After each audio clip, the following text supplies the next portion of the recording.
Eyes of Wakanda पूरे 4 episodes के साथ मार्वल ने डिज्नी प्लस पर रिलीज कर दी है। एंड गाइस, अगर आपने अब तक ये शो नहीं देखा है तो जाकर देखिए, because this is another peak black panther project from MCU. Show का इंट्रो बहुत ही ब्यूटीफुल है, जो कि हैंड ड्रॉन लगता है। साथ में एपिसोड्स के कई सारे पार्ट्स भी हैंड पेंटेड लगते हैं। सो यहाँ पर बेसिकली ये बताया गया है कि खुद को वर्ल्ड के सामने रिवील करने से पहले वकांडा की हिस्ट्री कैसी थी, उनके साथ क्या क्या हुआ और कैसे उन्होंने खुद के स्टोलन टेक को वापस से वकांडा में रिकवर किया। तो आपके लिए वार्निंग है, आगे स्पॉयलर्स आने वाले हैं। फर्स्ट एपिसोड का टाइटल है इनटू द लायंस डेन, जहां पर नोनी लायन के होम में एंटर करती है और एपिसोड के एंड में वॉर डॉग्स को ज्वाइन करती है। तो इस एपिसोड में नोनी को एक मिशन दिया जाता है कि उसे लायन को एलिमिनेट करना है, और नोनी को डोरा मिलाजे से निकाल दिया गया है क्योंकि वो ऑर्डर्स का कहना नहीं मानती।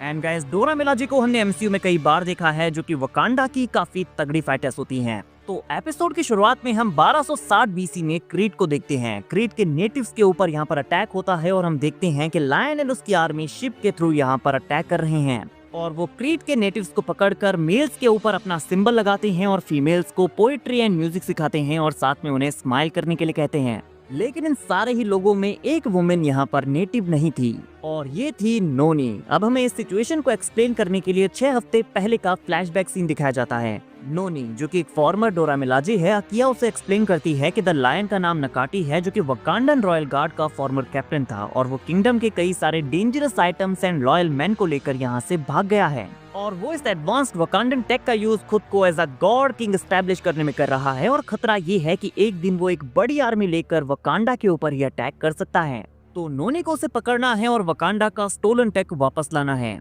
और इसके बदले में नोनी को डोरा मिलाजे में वापस ले लिया जाएगा। इसके बाद प्रेजेंट में हम नोनी को लायन की आर्मी के साथ फाइट करते हुए देखते हैं। लायन की आर्मी में कई सारे शूरवीर योद्धा हैं जिनके साथ वो फाइट करती है, लेकिन अल्टीमेटली उन सारे ही योद्धा को हरा देती है। बट नोनी वर्सेस लायन की आर्मी के बीच जो ये फाइट सीक्वेंस हमें यहाँ पर दिखाया गया था, वो बहुत ही ब्यूटीफुल था। एनिमेशन यहाँ पर कमाल का था। आई विश कि हमें इस तरह के प्रोजेक्ट आगे भी देखने को मिले।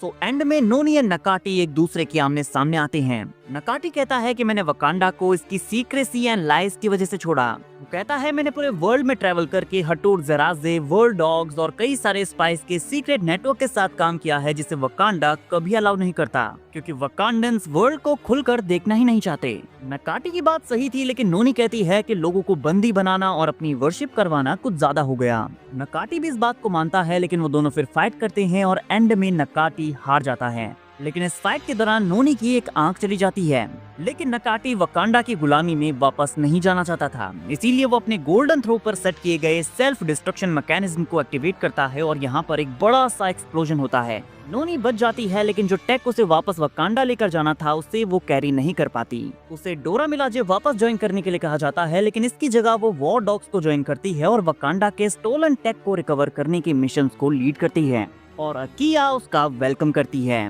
नाउ हम आते हैं एपिसोड 2 में, जिसका नेम है लेजेंड्स एंड लाई। और यहाँ पर हमें दिखाया जाता है कि फेमस ट्रोजन हॉर्स स्टोरी में एक ट्विस्ट था, और वो ट्विस्ट ये है कि वकांडन सीक्रेट पुलिस हटूर ज़रारे भी सीक्रेटली इस हिस्टोरिकल इवेंट में शामिल थी। यहाँ पर हम वकांडन मैन मेमनॉन को देखते हैं, जो कि ग्रीक्स के बीच 9 सालों से रह रहा था, और इसी बीच मेमनॉन की अकिलीज के साथ काफी गहरी दोस्ती हो जाती है। अकिलीज उसके ऊपर आंख बंद करके भरोसा करता था, वो उसे ब्रदर की तरह मानता था। तो इस एपिसोड में हम यहाँ पर ट्रोजन वॉर को देखते हैं, जिसमें ग्रीक सिटी ऑफ ट्रॉय के ऊपर अटैक करते हैं, क्योंकि पेरिस नेम के एक ट्रोजन ने स्पार्टन किंग की डॉटर हेलेन को किडनैप कर लिया था। और अगर हम कहानी की दूसरी साइड को देखें तो हेलेन खुद उसके साथ भाग गई थी। अकिलीज यहाँ पर अपने मिशन पर फोकस था। उसे बिल्कुल भी आइडिया नहीं था कि मेमनॉन का असली मिशन ट्रॉय की हेलेन के गले पर लटका हुआ वाइब्रेनियम आर्टिफैक्ट है।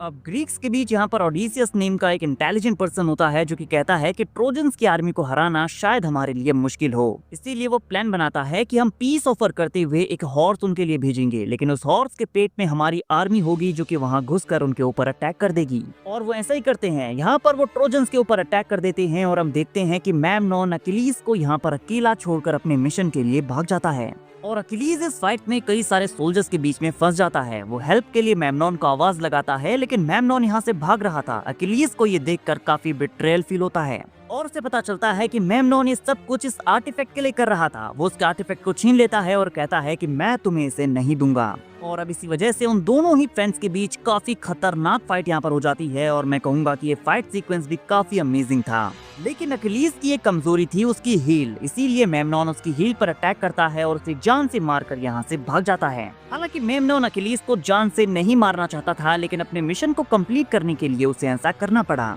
अब हम देखते हैं कि मेमनॉन इस आर्टिफैक्ट को लेकर वकांडा वापस आ चुका है, जहाँ पर हम नोनी को देखते हैं और वो अब काफी ओल्ड हो चुकी है और वो हटूर ज़राज़े की डायरेक्टर है। मेमनॉन का रियल नेम बकाई है, लेकिन इतने सालों तक बाहर रहने के बाद बकाई कहता है कि अपने लोगों के ही बीच में अब अकेला फील कर रहा हूँ। नोनी उससे कहती है कि तुम बाहर की दुनिया में खो सकते थे, जैसा कि लायन के साथ हुआ, क्योंकि बाहर की दुनिया ने उसे करप्ट कर दिया था। इसीलिए लायन वकांडा के अगेंस्ट हो गया था, लेकिन बकाई वापस आ गया। नाउ बारी आती है थर्ड एपिसोड की, जिसका नेम है लॉस्ट एंड फाउंड। और इस एपिसोड में हम देखते हैं कि वकांडा का अपने स्टोलन वाइब्रेनियम टेक को वापस लाने के लिए मिशंस पर जाना अब भी जारी है। इतने साल हो गए हैं, लेकिन आज भी वो अपने टेक को वर्ल्ड से वापस पाना चाहते हैं। और ये एपिसोड प्लेस लेता है 1400 एडी के दौरान चाइना में। हमें यहाँ इंट्रोड्यूस करवाया जाता है बाशा से, जो कि एक वॉर डॉग है और उसका मिशन है चाइना के एक माउंटेन टेम्पल से वाइब्रेनियम पीस को रिट्रीव करना। और वाइब्रेनियम का ये पीस टेम्पल में बने हुए ड्रैगन के स्टैचू की जीभ पर लगा हुआ था। अब ड्रैगन की टंग को निकालना बाशा के लिए काफी डिफिकल्ट था, इसीलिए वो उसके पूरे हेड को ही निकालकर अपनी शिप में रखता है और यहाँ से भाग निकलता है। बाशा ने अपना शिप यहाँ पर स्नो के नीचे कवर किया हुआ था और देखने वाली बात यह है कि 1400 एडी के टाइम पर भी वकांडा के पास कितना एडवांस टेक था।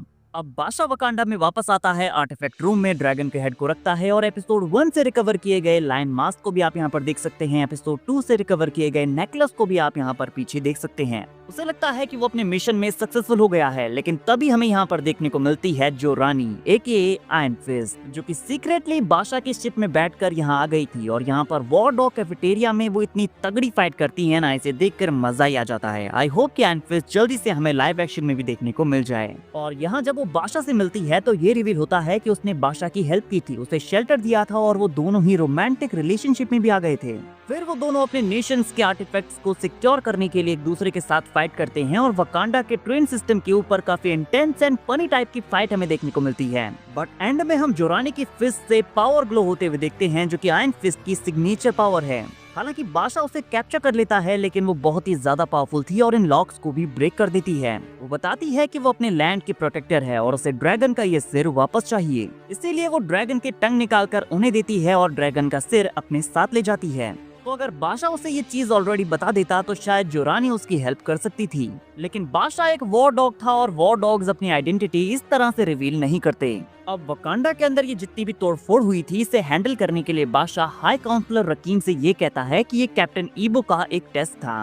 कैप्टन ईबो ने ये मास्क पहनकर हम सब के ऊपर अटैक किया, ये देखने के लिए कि हम लोग इस तरह के अटैक के लिए कितने तैयार हैं। और फिर वो चुपके से आयरन फिस्ट को वकांडा से बाहर ले जाते हैं।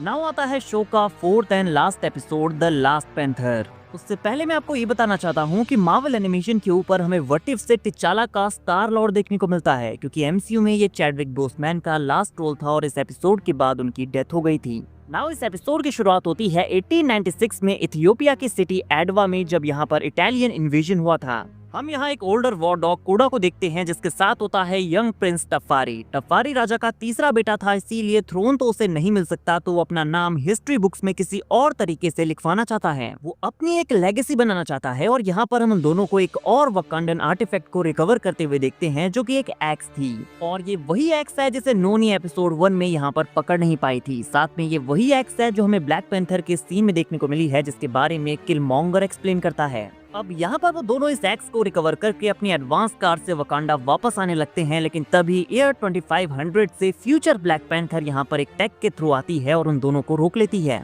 उसका रोबोटिक सूट काफी एडवांस था एंड वो उन दोनों को वकांडा के फ्यूचर को एक्सप्लेन करती है। वो दोनों उसकी बातों पर भरोसा नहीं करते, इसीलिए वो उन दोनों के माइंड में इलेक्ट्रोमैग्नेटिक वेव सेंड करती है, ताकि वो क्लियर इमेजेस देख सकें कि फ्यूचर में क्या क्या हुआ है। और वो देखते हैं कि कैसे फ्यूचर में वकांडा को द हॉर्ड नाम की एलियन रेस ने डिस्ट्रॉय कर दिया है। फ्यूचर में डोरा मिलाजे उनके साथ फाइट कर रहे हैं, लेकिन ये जायंट बग्स काफी ज्यादा पावरफुल हैं। क्वीन उन्हें बताती है कि वकांडा के आइसोलेशन की वजह से बाकी का वर्ल्ड पूरी तरह से डिस्ट्रॉय हो चुका है। वकांडन्स उनकी हेल्प नहीं कर पाए एंड नाउ वकांडा खुद भी खतरे में आ चुका है। इसीलिए वो क्वांटम स्कैनर का यूज करके टाइम में पीछे ट्रेवल कर रही है, ताकि उसे वो वाइटल हिंज पॉइंट मिल सके, जिससे वो वकांडा के फ्यूचर को चेंज कर पाए। और हम देखते हैं कि जब क्वीन टाइम ट्रेवल करके पास्ट में आती है तो वो स्टेल्थ मोड में रहकर पास्ट के सारे इवेंट्स को एनालाइज करती है जिससे फ्यूचर को चेंज किया जा सके।